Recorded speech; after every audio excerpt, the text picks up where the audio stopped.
That is your version of extraordinary. Own it, build it, create it. Don't compare.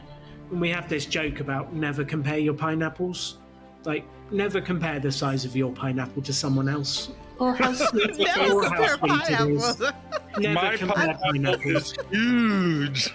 I haven't heard that one. Never measure the size of your pineapples, huh? No, never compare. Comparison is the thief of joy. You have a quote, Alan, that says, "The extraordinary belongs to those who create it." How do you view extraordinary, and why is it so important for us to get into our own inner extraordinary? So I think when I first heard those words, the extraordinary belongs to those that create it, it hit me like a ton of bricks.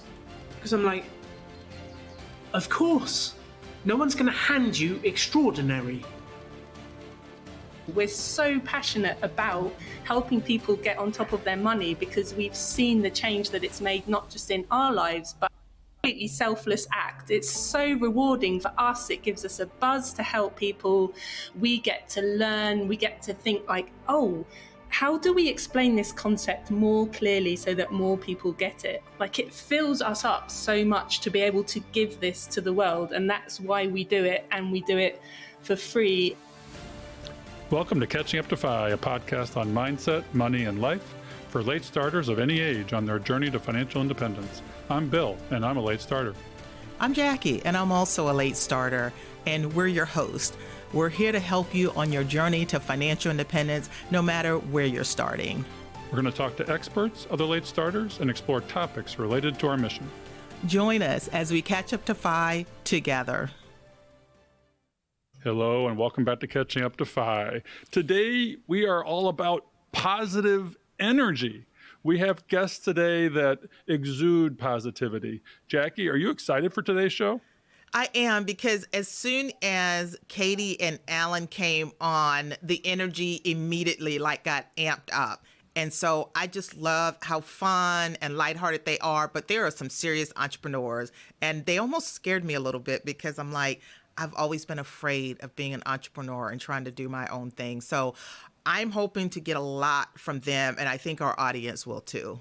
Well, I've been afraid too, and fear is one of the things they're trying to combat. So let me do a little quick introduction, and we're going to dive right in.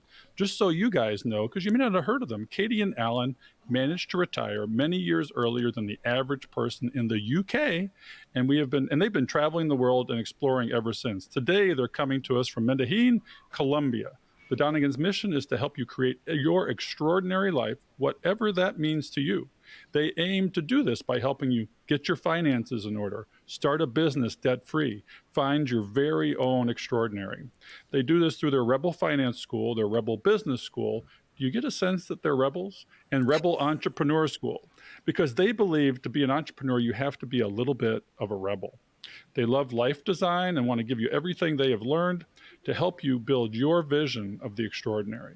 Alan and Katie were speakers at the Economy Conference, which you hear over and over and over again. We all want you to come next year. And needless to say, a lot of people left feeling like extraordinary was in their reach. Alan and Katie, welcome to Catching Up to F.I.R.E. This is going to be an extraordinary show. We are so excited to be here. This is fantastic. Thank you for having us on the show. And we have loved watching your podcast grow and help so many people. Well, we're here about late starters, and your message people often misconstrue as for early starters, and the late starters feel left out. But before we dive into that, I've got to hear a couple of things just to understand the genesis of the Katie and Donegan show, which should be a TV show, by the way. Katie and Alan Donegan show. Yeah, I was about to say. I do that all the time. I'm a host Yeah. with Jackie Heptig, by the way, just in case you didn't know. Yeah, Jackie. But how did the two of you meet? Because your energy is so synergistic. Alan talks about in the podcast that it wasn't just about meeting a person. It was about developing myself to the point where that person entered my life. Is that how it worked for you? Well, it hasn't always been synergistic, Bill. It's been a process and a journey to get on the same page. But we met 19 years ago in Costa Rica. So we both independently flew there to do a volunteer project, teaching English, coaching soccer, helping rebuild someone's home that had been washed away in the flood. And we actually in the UK lived 37 miles apart, but we had to go all the way to Costa Rica to meet each other. Well, that's an interesting story. Alan, what's your version? What's your version? Is it the same? Yeah. I travelled all the way to Costa Rica to meet a girl who lived next door to me in the UK, is generally my version. And yeah, we were, at that time, we'd come from completely different worlds. And I think people see like our relationship and energy today and we're on the same page, but Katie came from a more traditional university education is very important, follow the standard life plan. And my dad was an entrepreneur. The home was a bit of a mess. Yeah. And Alan, when we first met, said, "You don't have to follow the standard plan, don't you?" And I said, "What on earth do you mean? That doesn't make any sense to me whatsoever. I'm just going to ignore the fact you said that and carry on this path that I've already been set on for all my life." And it's taken some cajoling, persuading, coming together over the years to end up where we are now. And it's not all rainbows and unicorns now. We still have our moments of trying to figure out, hang on, what are we actually trying to do here? Are we building together? Are we going in separate directions? Like, it's a constant coming together and making sure that we're still going in the same direction together. Well, what's interesting, and I found out, was you were an actuary in a previous life. And I didn't know actuaries had such a good sense of humor. And what's interesting, too, is because you're the first actuary I've probably ever met. I see them as like cubicle-based. They change the world from their own little small bubble in the world, and we never see them. So we're seeing a real live actuary here. But what I'm impressed with is that the two of you show osmosis, because it seems like the actuary in you would maybe filter a little bit into Alan, but the rebel in Alan has filtered its way into you, and that you really do symbolize 1 + 1 is 3 or more, the compounding of relationship. Yeah, we've definitely influenced each other a lot. You can't help but do that, can you, when you spend as much time together as we do? But definitely, I feel like the influence of me becoming a rebel has been more than you becoming an actuary. I always liked numbers, maths, spreadsheets. Like, maths was my favourite class at school because my teacher was good. Mr. Kimber, shout out to Mr. Kimber. You're amazing. You actually taught me maths and I loved it. He's incredible. Yeah, but I always loved maths, but I never understood what it was used for at school. It's like, why are you teaching me these equations? I don't get it. What am I actually going to use it for? It was only probably when I was 30, I was like, oh, I'm doing equations to predict how much money I'll have when I'm 90. This is fun. Well, were you guys financially independent when you met each other, or is that a journey you took together? We basically had zero when we met together in Costa Rica. I had enough money to get through the time in Costa Rica without earning anything, then needed to go straight back to work. We basically had zero, and then it was like, how do we build it together? I had a big desire to earn money because my dad had blown so much, gambled away the family home. I was like, that is never happening to me, never. So I had a huge away from motivation to fix our finances and have an abundance of cash. Yeah, Alan, that fear is a big motivation. Like when I think about the thing, sometimes there's stuff we're running away from. And I was afraid of, like, I was in poverty growing up. And then your experience that you had with your dad, that was your motivator. That fear is a big motivator. So that's good to hear. You know, we're all human and have certain things that just motivate us that might not have been the most positive. So at least you've channeled it in an amazing way and you're helping so many other people. Well, that's a huge financial origin trauma story. Katie, what's your financial origin, trauma or not story?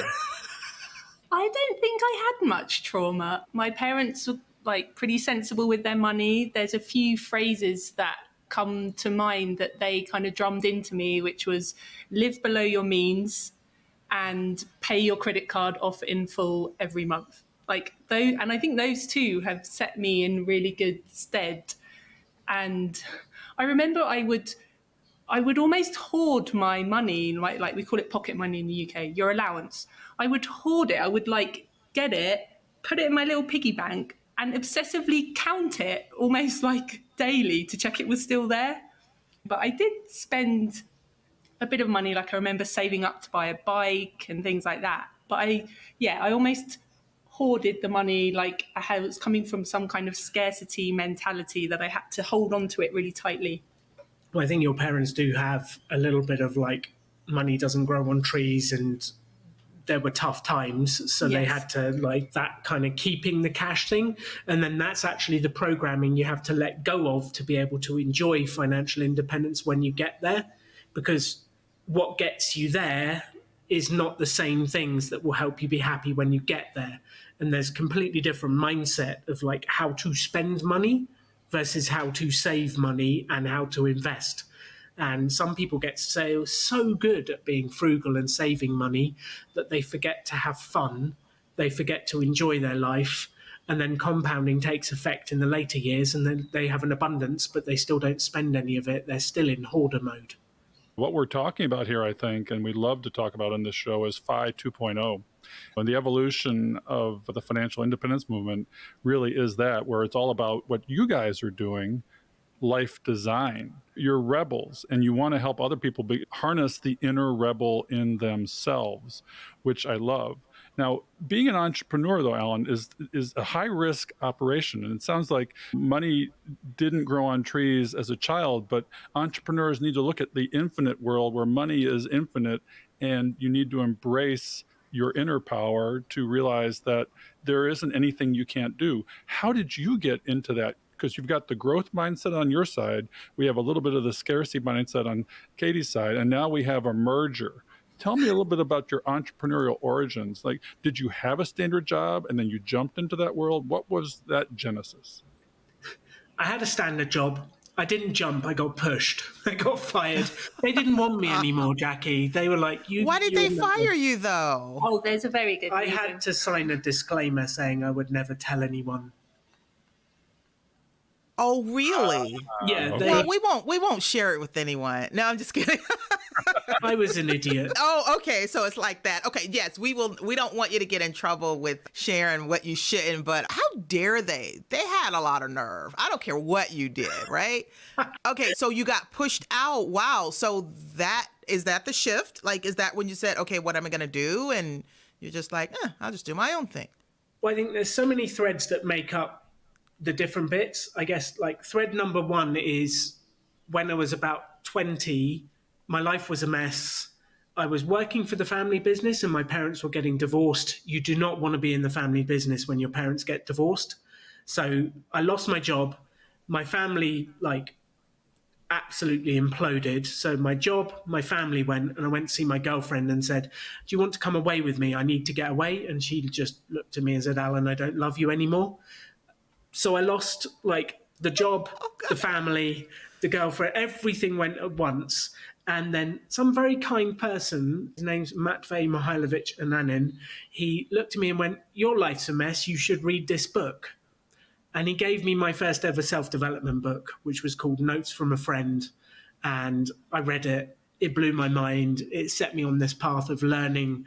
I was like, if I can learn this much from one book, what can I learn if I read 10 books? So I went down the journey and reading every self-development book I could find. That completely changed my life, and I became a person that would try and make things happen, eternally out there, trying to make things happen. And it didn't happen for a long time. I used to set a goal of making 100 grand a year and never made it. And I was always depressed by April because I hadn't achieved my goal. The biggest learning from that bit is people overestimate what they can do in a year, but they underestimate what they can do in a decade. So if you just keep going, it is incredible what you can do. But I always felt depressed that I hadn't done it in 3 months. Have you ever done that? You start a diet and then 2 weeks later, you're like, why has this not transformed? I don't understand. This isn't working. Yeah, this isn't working. It's like the book did say it'll take 6 months or possibly more, but we kind of ignore that, get depressed very quickly and then give up. And finance, personal finance, financial independence is the ultimate version of this because it's a game you play over a lifetime. So you can't start and get upset that it hasn't click transformed your life in 10 minutes. It's a game you'll play for the next, I don't know, if you're starting at 50, maybe 40 years. If you're starting at 60, you've probably got 30 years to play the finance game. You're going to get upset that it doesn't work in 20 minutes. Like, this is something we have to keep going at. And I think that's one of the hardest bits, is the motivation to keep going over the decades and like just keep plugging at it. One final bit. Bill said entrepreneurship is risky. Everyone looks at me and goes, "You're an entrepreneur, you take big risks." And I'm sat here going, "I don't like risk. I don't want to borrow money. I don't want to go into debt. I hate risk. I feel like I'm the least riskiest person in the world." So it's really interesting, that perception and vision of what entrepreneurship is and investing is, how people look at you and go, "You're a risk taker." And I go, "I've not really taken any risks."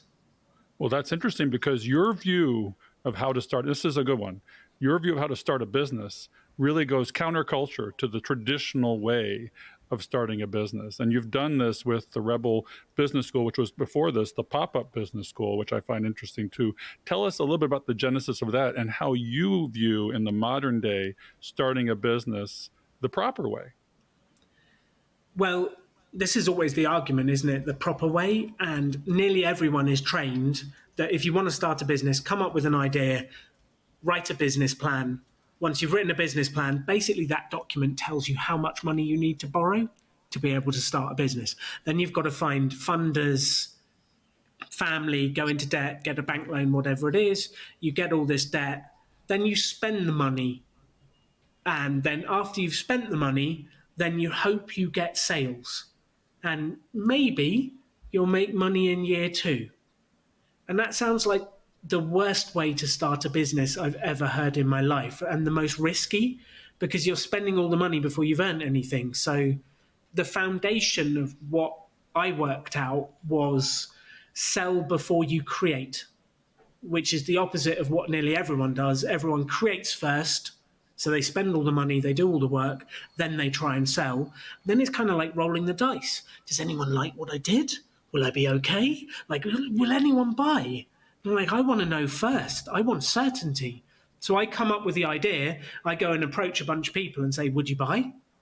And if no one says yes, I haven't lost anything and I haven't spent all my money. If someone says, "Yes, I'll buy," I'm like, "Awesome. Give me the cash. I'll make it happen for you." And I take the money up front. And pretty much every business I've ended up building, and how I've taught other people to do it, is to get the cash first. So you actually use your customers' money to build your business, not yours, and not debt. Hate debt. Debt is highly risky. So, Alan, I love that. I got to rethink the business plan here at Catching Up to Pride, Jackie. We got to rethink our business plan. Right, but I love what he's saying about not taking the risk, or people assuming that he's super risky because he's in the business world, but he just flipped it and said, no, you figure out where the need is first. You don't need to go into debt to discover it. And I feel like that's what you kind of did, Bill. I mean, a lot of people that are late starters, and you gathered that feedback and decided, okay, there is something here. And you didn't go out and like create a $20,000 course and said, I hope someone will buy it. We're podcasting, we're doing all these things. And now we get all these little nuggets of affirmations, right, Alan? Am I on the right track? That says, yeah, there's a demand for this. We want this. Thank you so much for creating it. And the way the podcast measures that is how many downloads, how many people are listening to it, how many reviews are we getting? So I think you're kind of following his model, but it really does reframe in my mind entrepreneurship, because I know a lot of people think of it as a very risky thing, but your approach doesn't really do it that way. Well, Jackie doesn't think of herself as an entrepreneur, but I see her that way.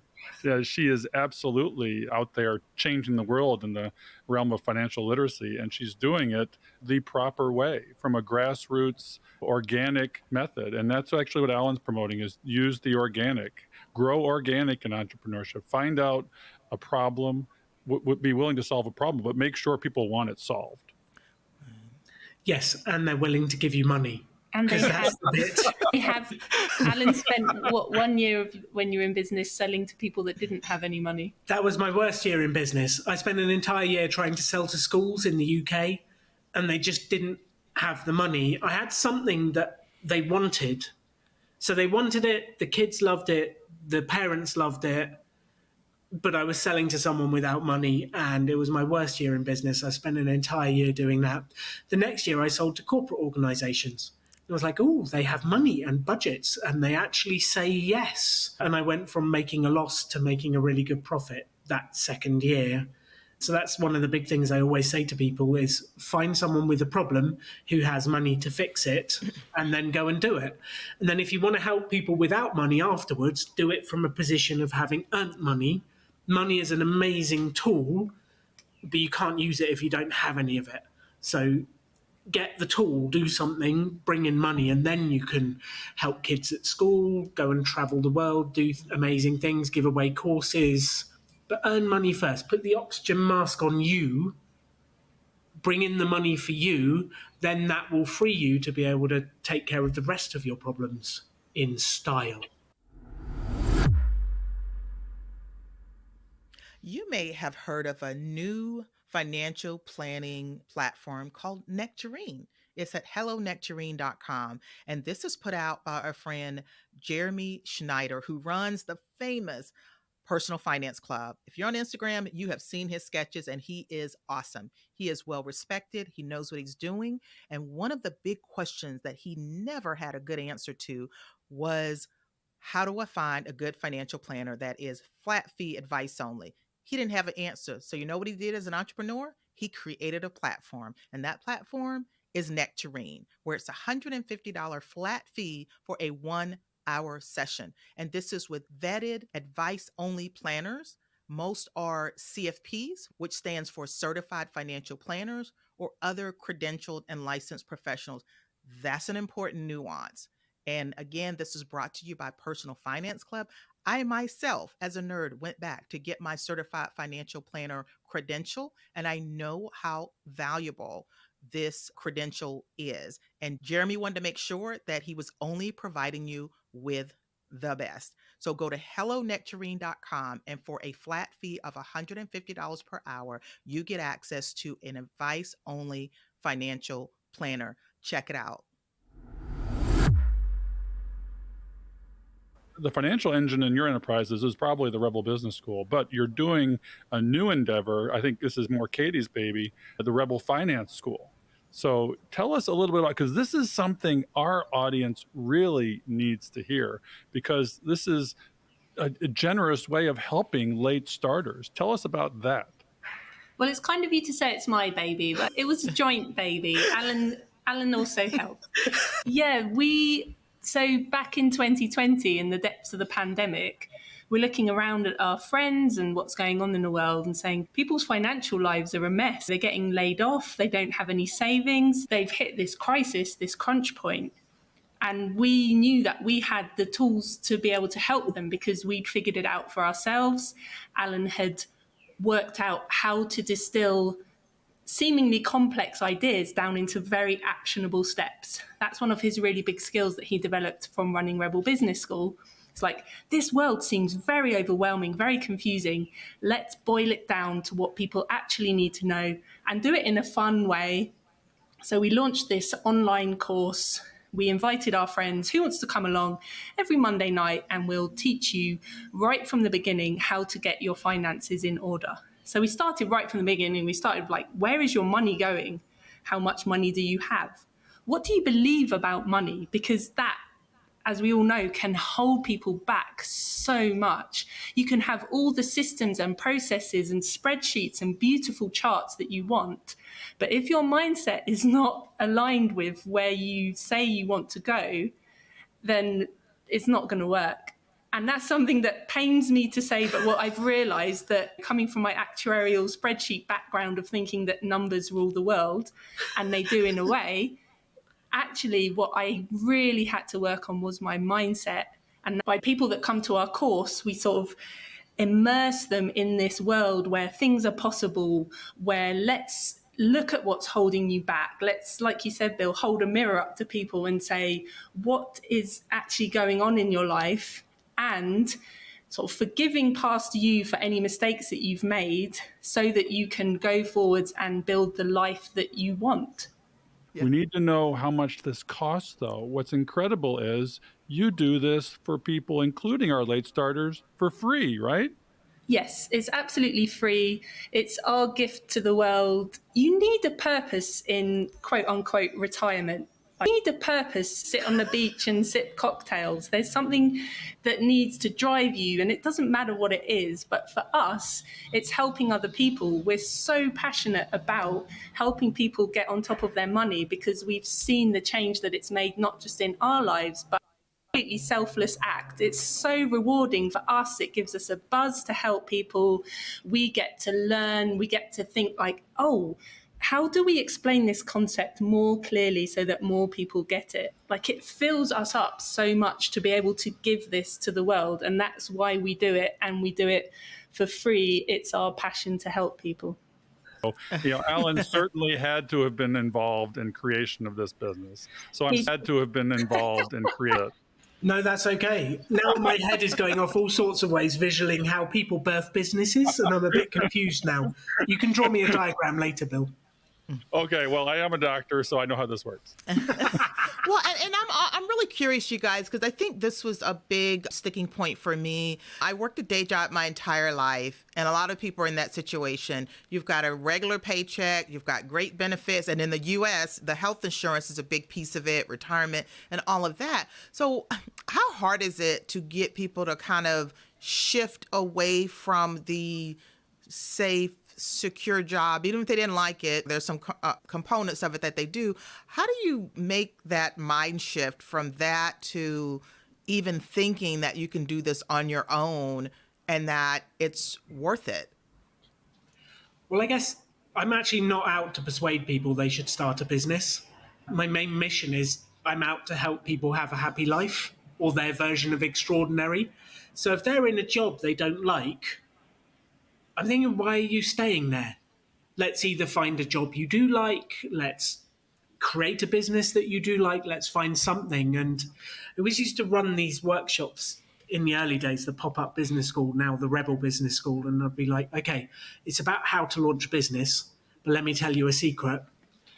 I don't care if you launch a business. I just want you to be happy. So like, if that's volunteering, if that's finding a new job, let's just work on your confidence, your ability to ask for what you want. And we would run these courses about starting a business, but really, they were like helping people have the confidence to build the life they want. And that's what we realised through running Rebel Finance School as well. We're coming into the 5th year of running it. We run it once a year. In the first couple of years, the opening was, we're financially independent. Let us show you how you can do it as well. And that put off so many people, especially the late starters, because they see us. I'm now 40, right. Alan's 45. And they're like, well, I can't do that. I can't retire in my 30s, 40s. I'm already 50 or 60. So we've completely changed the way that we approach it now. And it's not about financial independence necessarily. It's about, let's get you a really strong, solid foundation of your money. Let's make you feel secure that you can withstand losing a job, withstand an illness, whatever it is, and get that really strong, solid foundation, and then teach them how to invest in the later weeks of the course.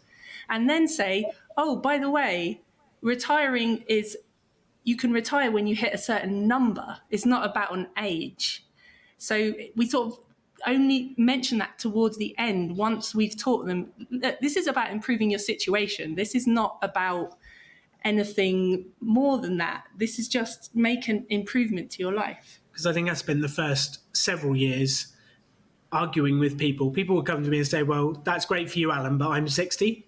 And I'd say, well, you're right. You should give up then. You're already 60. You're close to death. Just give up. Like, what's the point? Can't improve your finances. We'd laugh a little bit and I'd say, like, it doesn't matter what age you are. You can always improve your situation.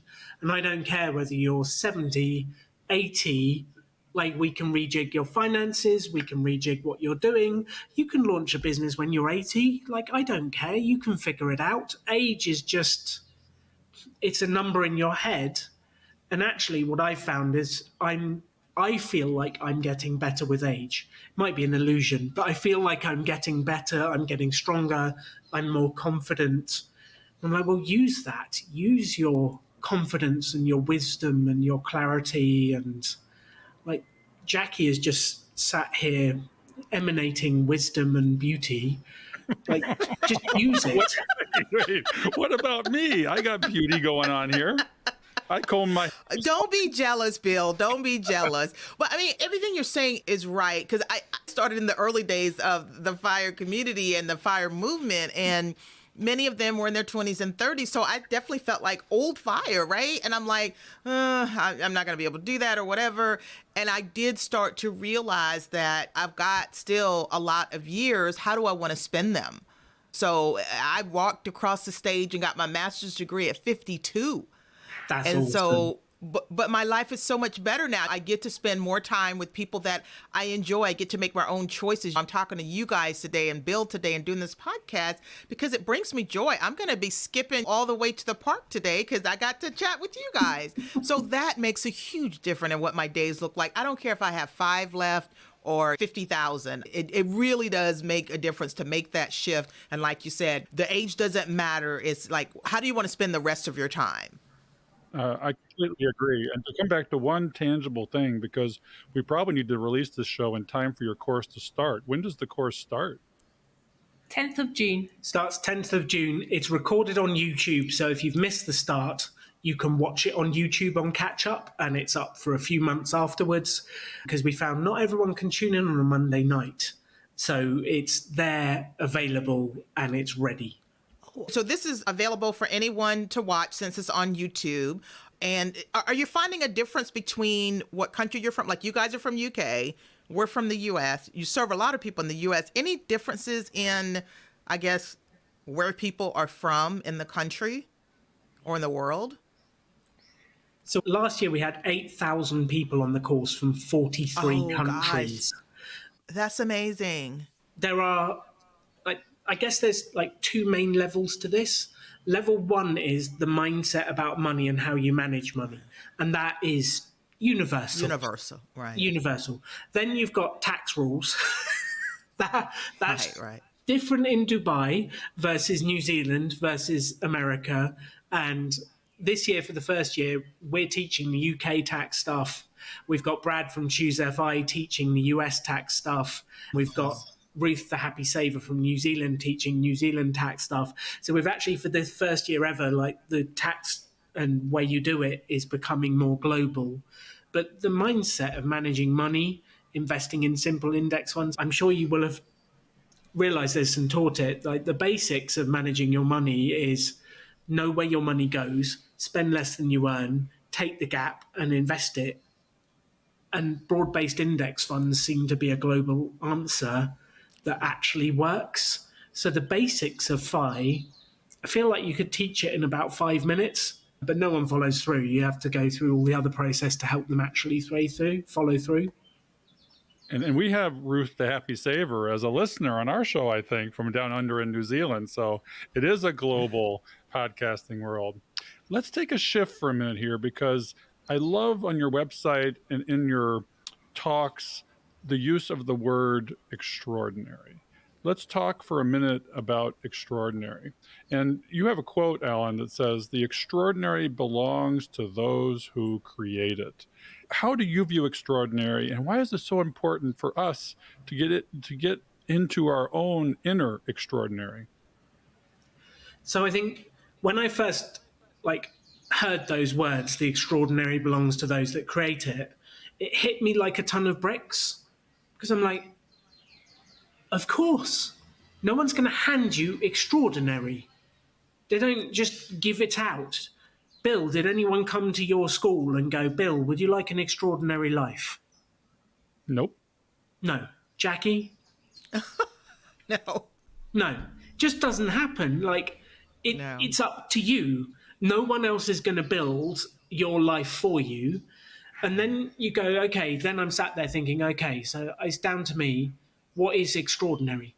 What even is extraordinary? Then I had to figure out my own version of what extraordinary was. And my version of extraordinary includes amazing breakfasts, nice coffee, going to the gym and keeping fit, Lego. I love having Lego, Marvel characters. Like it includes, like that's And what my version is. just so you understand, folks, he's wearing a Captain America shirt, and Katie's wearing Mickey Mouse or Minnie Mouse. Minnie Mouse. And I've got How Dr. fun. Seuss on. So I'm the boring one. I've got Cincinnati Bengals. Shout out to the Cincinnati. Still cool. oh, the places you'll go, right, Dr. Seuss? Well, then you're kind of thinking, okay, that's my version of extraordinary. But then I started to realize, like, some people don't like Lego, which is a concept I can't understand, but it's acceptable. And Jackie's version of extraordinary is something completely different to mine.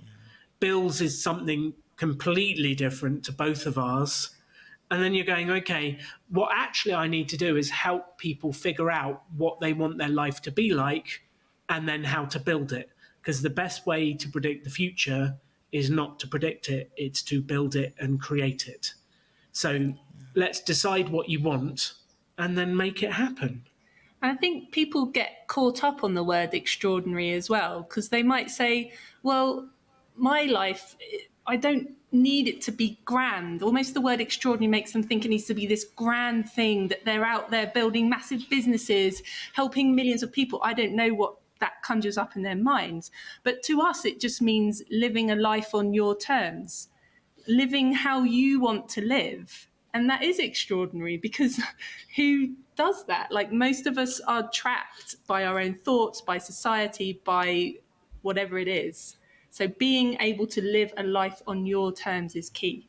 We had this lady on the course once, and I was talking about like building an extraordinary life, and she just looked at me and went, I don't want a goal. I don't want goals. All I want is a new dining room table and dinner with my kids each night. And in my head, I'm going, that is a goal. Like, a new dining room table is a goal. But what she was doing is saying dinner with the family each night is not extraordinary. And in my head, I'm going, dinner with the family each night is the most extraordinary thing ever. How many families sit there with 3 iPads in front of them, in front of the telly with their food on the lap, never talking to each other?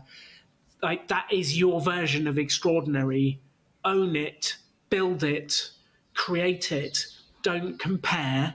And we have this joke about never compare your pineapples. Like, never compare the size of your pineapple to someone else. Or how sweet it is. Never compare pineapples. Never My compare pineapples. is huge. I haven't heard that one. Never measure the size of your pineapples, huh? No, never compare. Comparison is the thief of joy. It just leads to Yeah. you feeling like my pineapple is smaller than theirs. My pineapple is not as sweet as theirs. Less juicy. Like, just enjoy the pineapple you've got. Well, there's a word. There's a word. Juicy. Yeah. You guys, Right. you guys like to use the word juicy in with regards to extraordinary too. What do you mean juicy? The way that one of the first exercises we get people to do when we talk about how to build an extraordinary life is to think about how you want your life to be in different areas. So you might have like love and relationships, your finances, your friends and family. We've got these different categories. And then when you think or describe or write down or conjure up what it is you want your life to be like in that area, it needs to be juicy. It needs to excite you. You need to use strong, colourful language about it. So to give you an example, maybe in love and relationships, you might say, I want to meet someone that I have a nice time with. Like, okay, sounds fun-ish. Want to meet someone I Or- don't hate. Or, yeah, exactly. Or you could make it really juicy and be like, my life, I wake up with the person of my dreams. We have so much passion between us. There's love and excitement, and we just want to learn everything we can about each other. And we have an amazing sex life, and that's really juicy as well. Oh, is this an adult podcast? And No, then, go for it. No. We just put a little E on it. You guys go where you need to go. So can you see the difference in those two examples? And that's what we mean by juicy, like making it strong language that actually gets you excited about it. Which people say, I want to have good finances. It's like, well, okay, that doesn't sound that exciting. What about if you want to sort your finances out so you can buy freedom to be able to live the life of your dreams? Yes. Like, that sounds more exciting. That's a goal that gets me excited. And no one else is going to come along and motivate you. No one else is going to come along and inspire you. You have to inspire yourself. And we have to overcome, as Katie has said, our monkey brains, right? There's a negativity bias in the world. It seems like we grow up negative, and you guys are all trying to reverse that tide and get people to grow up positive. Tell us about our monkey brains and why we have to fight so hard against them. It's trying to keep you safe. It's trying to protect you. It's trying to keep you safe from risks. So our brain grew up with, okay, there are a lot of risks in the world. We might get eaten by saber-toothed tigers. If we're naughty and say something out of line, they might kick us out of the tribe. And then if we get kicked out of the tribe, we will die because we're on our own. And it's a tough world. But that world that exists back then doesn't exist now. There's no saber-toothed tigers going to eat you, even on the streets of Cincinnati. You're going to be okay. Bengal tiger is out there, right? So you're going to be okay, and your brain is trying to protect you and keep you safe, but that actually has the opposite effect in modern society. And the thing Katie and I have realized is you create what you fear. So we go around with all these fears. I've got this fear of like being old with no money. So then I do stuff like I won't invest because I'm afraid of losing money, which guarantees you will lose money because of inflation, because of all the other things. I'm afraid of like being old without money, so I'll hide it under the bed, or I'll like invest in some really risky thing to try and catch up to F.I.R.E quickly, guaranteeing you'll lose the money. We create what we fear in finances, in relationships. We fear our partners cheating on us. So we start checking their phone and we start doing whatever. And then like you create what you fear. And it's just, yeah, the fear. So you have to like literally take your head. Here's the practical advice. Take your head and focus it on what you want, not what you're afraid of. And if you spend a higher percentage of your life focused on what you want than what you're afraid of, you will move towards that. That's really powerful. I'm thinking about my own situation. I grew up in poverty and I was always afraid of that. And instead of focusing so much on that, it took me a while, but now I just look at the things that I deem to be extraordinary and I'm trying to work towards those things. But that's such a hard shift to make, and it's such a mental thing, and no one can do it for you. So yeah, the words you were just saying really resonated with me. So what about you, Bill? Oh, absolutely. I still struggle with my fear. I think that's part of life, and you need to harness that energy in a positive way, Right. as opposed to allowing it to drag you down. And that begs the question, do we live in the past, present, or future? And you have some thoughts on this, both of you, don't you? We have this model of like, what can I do today that future me will be happy with? Because I think like future me, I'm actually really proud of past Alan, because past Alan did a bunch of stuff that made current Alan's life amazing. Thank you, past Alan.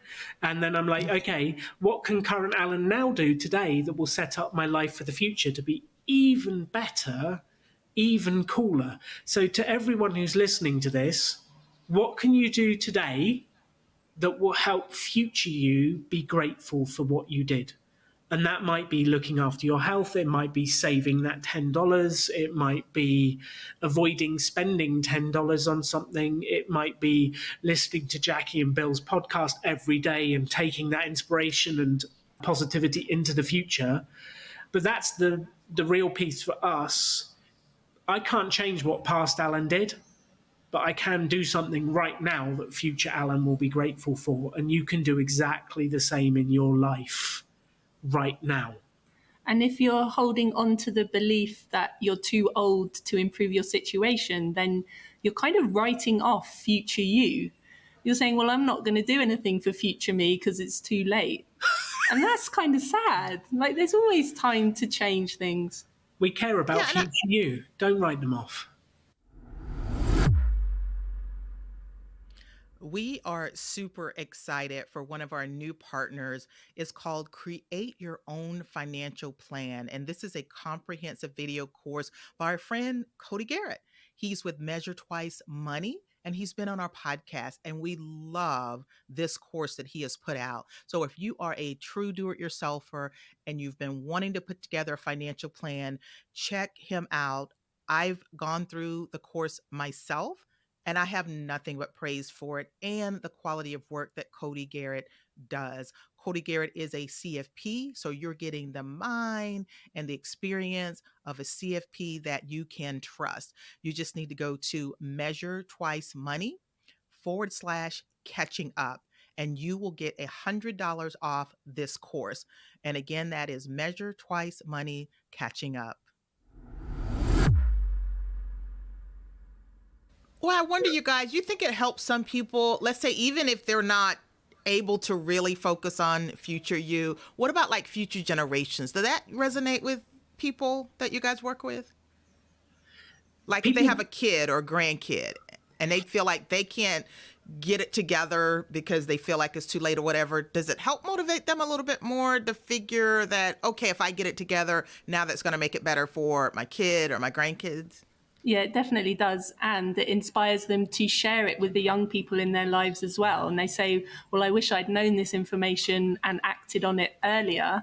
Let me share it with my kids, grandkids, young people in my life that do have more time to take advantage of those things that they learn. Which I do have one slight issue with this, because people will generally do more for anyone else than they will for themselves. So they actually use that as an excuse to not look after their finances. They're like, well, I'm screwed. Let me look after the kids and the grandkids. And then they don't do anything to improve their situation. I always come back to put the oxygen mask on you first, look after you, sort your finances out, and then you will have the resources, the stuff to look after your kids. And actually the best thing you can do is give them a positive example. Right. That's what we're doing as late starters when we recover our finances and our lives and start figuring out our own extraordinary. One of the questions you ask in your workshops that I love is the magic wand question. Can you take us through this question and what you mean by being unreasonable? Unreasonable. So to set the scene to start with, people are always reasonable. You're like, well, I want this big thing or I want that. And they're like, well, just be reasonable. What are you going to start with? And what we've discovered is if you're reasonable, you have far higher competition. So everyone goes for the same level of goals because they're like, well, that's realistic, reasonable that I will get X job or X thing. What we've discovered is if you aim for unreasonable or unrealistic, there's far less competition because no one thinks they can get it. So you actually have a higher chance of creating something incredible, building something amazing, getting something fabulous than you do getting your average job. So I'd like stop focusing on average and go for extraordinary, go for something big, go something out there. And there's actually a lot less competition for those things than there is for average, which then brings us on to the question, which the question we love to ask is, if you woke up tomorrow and we waved a magic wand and your life was perfect for you, whatever your version of that is, what would you see? What would you hear? What would you smell? What would you feel? You smell the coffee brewing in the morning. You wake up with time to do this. The breeze is flowing through the house. Maybe you don't live where you live. Maybe you live somewhere else. Maybe you're not going to the job you don't like. Maybe you're doing something else. I don't know. But if you can think, what do you see? What do you hear? What do you feel? And then that gives you a vision for what we can create. And then the bit that always scares people, this is why Jackie says, like, she's a little bit scared of me. This is what everyone says, they're a little bit scared of me, because they go, okay, that's what I want. And I go, right, excellent. Let's make this happen. Let's break it down. Okay, we'll do this. We'll do this. We'll make phone calls. We'll send emails. It's very practical. That's where people get scared, because they're like, what do you mean I actually have to build my dream life? Never tell Alan something that you want to do unless you're actually going to do it. This is what I've learned in the past 2 decades. He's annoying. Yeah, I think that's an amazing exercise that our audience should do, and I'm definitely going to do it, is like to almost like close your eyes and envision what you're doing, like be very detailed. I had this teacher when I was an undergrad, and this was a creative writing class, and she would always use the term show, don't tell. Don't just tell me what you're going to do. Show me. Don't just say the curtains were on the window. Those are thin magenta curtains that have a stain on it from when I dropped my food. You got to be very, very detailed and specific. And that really does help. Like you say, what do you smell? I smell mint leaves. So yeah, that's pretty cool. I think that's a great exercise. And then Alan, both you and Katie are also, and Katie, maybe you want to take this one. People think, oh, a question's just a question. And it's almost an afterthought. But you guys focus on defining a question, refining a question, because questions are a powerful tool. Tell us what you mean. Questions are everything. And the way that you ask the question is what gives you the response and makes you feel a certain way. So, as an example, you might be thinking, oh, why am I so bad with my finances? That's not an empowering question. That's going to look backwards at blame. It's going to look at what you've done wrong. It's going to look for all the reasons why it's not possible. Whereas if you phrase it, and the wording that we like to use is, how might I? Because it breeds this feeling of possibility. How might I improve my finances for the future? And then it's about making it juicy as well. It's like, how might I live a life of abundance? And it's that phrasing of the question that's so important, because people will ask why questions. Why are things this? That comes up with blame and past looking. Or they'll come up with what's going on at the moment. And that's more kind of details and practical things. Whereas just using those words, how might I, how might we, I can feel it in my body. I'm like sitting more upright. It's making me think about the future. It's tapping into that creative part of my brain. And it's about spotting those habitual questions that you ask yourself and changing it into the more exciting ones. So the question that I realized that I keep, and even to this day I'm having to train myself out of, is how am I going to get everything done? Now that presupposes that it is possible to get everything done, which I'm coming to terms with that is not the case. There's always more fun stuff to do. But asking myself that question is so stressful. It's like, well, I can't possibly do this, and like tightening up. And now I'm learning to change it to like, how might I have love and joy in my life today? How might I make someone smile today? Something that's so much nicer to ask myself rather than beating myself with a stick that I haven't completed everything. I'm thinking about the fact that I have to mow the grass. How might I bring joy to the grass? I thought Bill was doing that yesterday. You mean you didn't get to that grass yesterday? I didn't get to it 3 days ago. I didn't get it to yesterday. And you know what I was doing? I was taking care of the people I love. So the grass will keep growing, and it'll get mowed someday, right? Yes. Or someday you'll hire somebody like I do.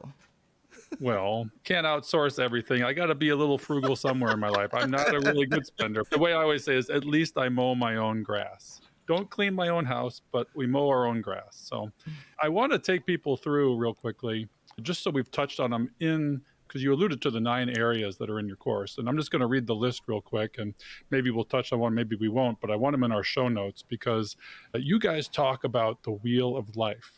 And the wheel of life involves areas like, as you mentioned, love and relationships, career or business or mission.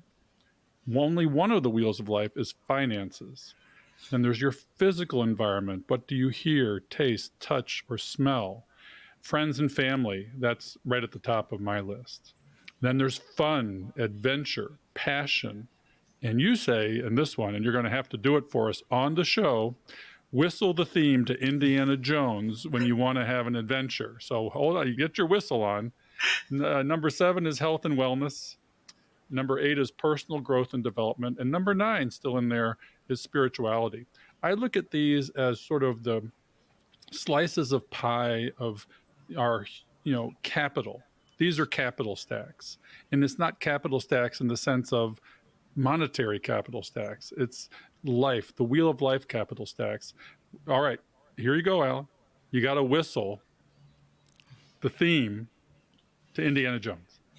Da, da, da, da, da, da, da, da, da, da, da. It just makes me happy saying it. Like if I go out in the morning and walk down the street doing that, I feel like I'm on an adventure, even if I'm just walking like to the shops. It just makes you feel positive. So I think like it just small hacks like that. Play a song that makes you feel courageous in the morning. I tell you what, play the Indiana Jones theme tune before you look at your finances. And then you go, da, da, da, da, I'm going into the bank account, da, da, da, and see what happens. And you have a completely different feeling about what you're doing. I'm going to do my budget today. Da, da, da, da. Da, da, da, da. It works. It seems to. It certainly seems to. And so it gives you that theme seems to be, okay, we're running. And you talk about, are we running towards something or away from something? What would you rather do? What would I rather do? I'd rather run towards something. I've spent a long time running away from things, and you run away from being the same as your family. You run away from like poverty. You run away from jobs you don't like. But actually, we found the key is to also have something to run towards. So it's great to use those things as motivation. But lots of people spend their life running away from things. We asked this question at Economy, and I'd love to ask your audience, like, do you think the F.I.R.E movement is built on away from motivation, i.e. you're running away from a problem, or towards motivation? What do you think, Jackie, Bill? I think it's definitely both because, there's plenty of people that's in the toxic job or a job that's like so unmotivating for them. And me personally, I was working my job to be able to pay the bills and support my daughter. I was in sales. If money were no object, that would not have been my choice. So I knew I wasn't in love with that. But then I did think deeply about, well, what is it that I would want to do? Because growing up, most of us were not taught or given a choice by our parents or our environment to say, what is it that you love? What is it that you really want to do? I never was asked that question. No. And it wasn't that my parents didn't care for me or anything. It's just you work to make money and pay your bills. So I think initially I was running away, but then I quickly realized, okay, what would I want to do? And then that motivation, I think, pulled me along a little bit quicker to know that I was a little more clear about what I wanted to move towards. And it weren't grand things. I just wanted to teach people about financial literacy. I wasn't thinking about building a multi-million-dollar financial literacy business or rebel school or anything like that. But that's how it started. Yeah, I think Jackie's living her dream life. And I agree with her to a degree. I think the FI movement started as a running away from movement. And I think now it's a running to something movement. We talk a lot more like today about life design, and your numbers are just the platform on which you stand to live that life that you design if you follow the wheel of life and how you're doing in those 9 areas we talked about, because it's a moving target. Right now my health isn't where I necessarily want it to be. I've run marathons before. I couldn't go out and run a mile tomorrow, and I've got to do something about that. I'm focused on other things. You can't beat yourself up because you're not 10s in all 9 categories. You're never going to be 10s in all 9 categories, except for Alan, because he's wearing the Captain America shirt today. Don't forget. Katie, her dream is to wake up next to Captain America. So Alan helps her realize her dream. That's what she sees. That's what she smells. But it's a dirty, smelly gym shirt that he's in. So you don't realize that we can only see it. We can't smell it. I'm definitely at a 10 in love and relationships. Yeah, there you go. we talk about goals, and we're coming to the close of our show today, but it's a good place, I think, to end. And we like to set goals. We like to set SMART goals, and we can put, where it's temporally based, it's specific, that the right question is being asked, where you've honed down the question to what is my goal. But are goals a destination, a direction? How do you feel about goals? I've had a mixed relationship with goals over the years, because I would do this thing where I set them in January, and then by February or March, I'd realize I'm not going to hit them. And then I'd feel destroyed, lose a couple of months, lose motivation, and then you'd like set goals again the next year, go through the same thing. And I think some of this like time bound stuff and the SMART goals, I'm not entirely sure about. So I tend now to set more of a direction, have an idea of what I want my life to be like, and just take action every day. And if I'm just taking action every day, I will move towards it. And I try not to go, I need to be here by April, because, there's that saying of, you want to make God laugh, show her your goals and plans, and then they'll just laugh at you. You just need to go out there and head towards your version of dream life. And it takes 1 year, 2 years, 3 years. Like if you're 70, you still have probably 15 to 20 years left. You can do a lot in that time. Just stop holding yourself to short-term goals and just take action every day towards the vision you want. Then it feels a lot nicer, because I've let go of it must happen by X date, and I'm just making progress. And I feel like I'm happy because I'm doing something every day. Direction is definitely the more important thing. And that's what we say to people when they come to us and they want to work on their finances. It almost doesn't matter where you're starting from. It's the direction of travel that is the important thing, and taking those improvements, those small improvements every day. So to give an example of a direction goal, say you wanted to lose some weight and you said, well, I'm going to lose 20 pounds. Well, if you only lose 19, is that a failure? Like making it so binary is what gives us that feeling of failure almost. And it's like, of course, that's not a failure. You're moving in that direction. You're healthier. Your clothes fit better. You feel better. You're more vibrant. So it's all about direction for me. Yeah, and I have a question for Alan. I've been around the FIRE movement for a long time. So I've been listening to Choose F.I.R.E since the beginning. And I remember in the early days, I think this was 2018, and this is just a specific example. I'm going to kind of take you down memory lane.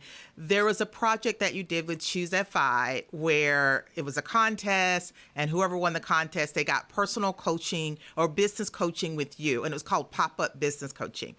And the winner was Tallis.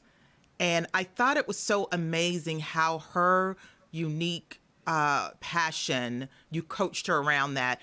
And she taught dance classes to people with Parkinson's disease. She knew about the health benefits and things like that. So can I get an update? Do you know how her business is going? Like, how did that go after first of all, I thought it was amazing to be a fly on the wall and listen to how you coached her around this very niche, unique business and idea that she had. It was so much fun. I love doing that, because the coaching bit always comes down to the same thing. You help people take the next step, and they just need to figure out the next step and take it. And the more regularly we spoke, the more regularly she took next steps, and she found the clients, and it grew. And I did actually, I check in every now and again and ask her how she is. It's lovely to know. She opened a dance studio. She was thinking of opening a competition. So building the big competition for dancers. She was having a lot of fun, and it's lovely to see that. And I think the other thing to realize, over the years, your dreams about your life will change. So don't hold on to the goal that you set at 20 and go, I have to do that for the rest of my life. It will change in different phases of your life. When I was 20, I wanted a 4-bedroom house, a Lamborghini, and 2.4 kids. That's like my version of hell now. That's not the life I wish to have. And your version of your goals will change over the years, and you just have to accept sometimes you go like, I used to want this, I don't want it anymore, I want this. Just let go of it and do what makes you happy. Yeah, well, thanks for that update. That was such an amazing project that you did, and so many lessons. And I just feel like when you have those specific examples, it really starts to make you realize, oh, this really does work. And, it was her extraordinary. That was extraordinary for her.